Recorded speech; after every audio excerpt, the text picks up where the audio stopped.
Assalamualaikum warahmatullahi wabarakatuh. Saya Hidayatul Anbiya, NIM T 2018-1027. Saya dari kelompok 1 akan menjelaskan sedikit tentang syarat dan rukun pernikahan serta hikmah diadakannya pernikahan tersebut. Yang pertama yaitu syarat pernikahan.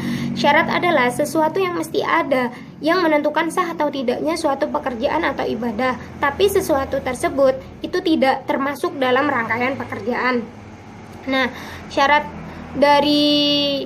sah dalam pernikahan itu ada 5. Yang pertama, calon suami. Calon suami di sini itu memiliki syarat-syarat tertentu. Yang pertama, bukan mahram dari calon istrinya. Lalu tidak terpaksa atau atas kemauannya sendiri. Yang ketiga, jelas orangnya. Maksudnya jelas di sini ya laki-laki, bukan banci.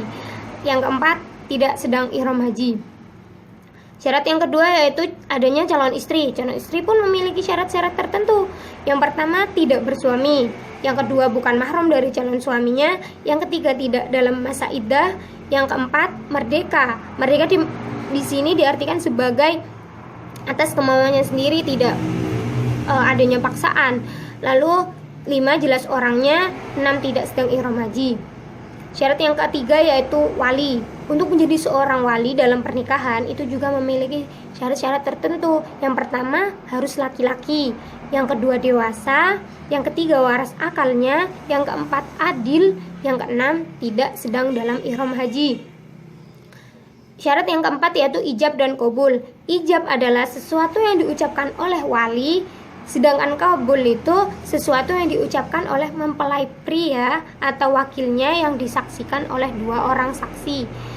Untuk syarat yang terakhir yaitu mahar. Mahar adalah pemberian dari calon mempelai pria kepada calon mempelai wanita, baik dalam bentuk barang ataupun jasa yang tidak bertentangan dengan Islam.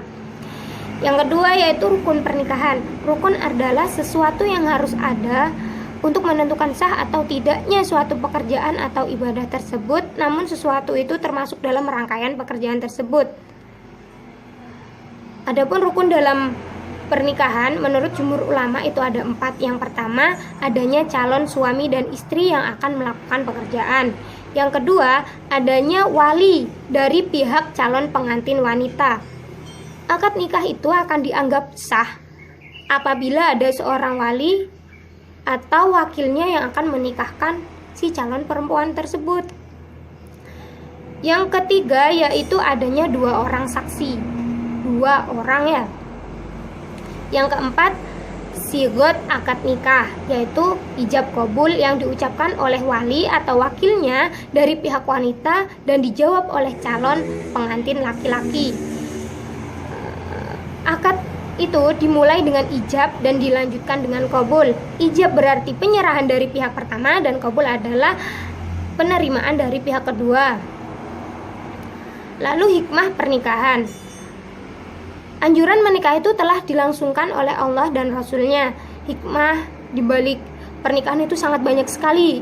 Di antaranya 1. Dapat mendapatkan dan melangsungkan keturunan atau generasi yang baik.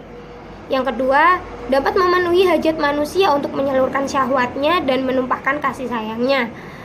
Yang ketiga, memenuhi panggilan agama, dapat memelihara diri dan dari kejahatan dan kerusakan. Yang keempat, dapat menumbuhkan kesungguhan untuk bertanggung jawab, menerima hak serta kewajiban, juga bersungguh-sungguh untuk memperoleh harta kekayaan yang halal. Yang kelima, dalam membangun rumah tangga itu dapat membentuk masyarakat yang tentram atas dasar cinta dan kasih sayang. 5 hikmah menikah di atas merupakan salah satu sisi dari sekian banyaknya hikmah di balik menikah. Ya, untuk sekarang ini saatnya muda-mudi berpikir keras untuk menjadi jodoh yang baik, bermusyawarah dengan Allah dan keluarga. Cari dan temukan pasangan Anda yang beriman, berakhlak mulia, lalu menikahlah dan nikmati hikmah-hikmahnya. Sekian dari saya. Wassalamualaikum warahmatullahi wabarakatuh.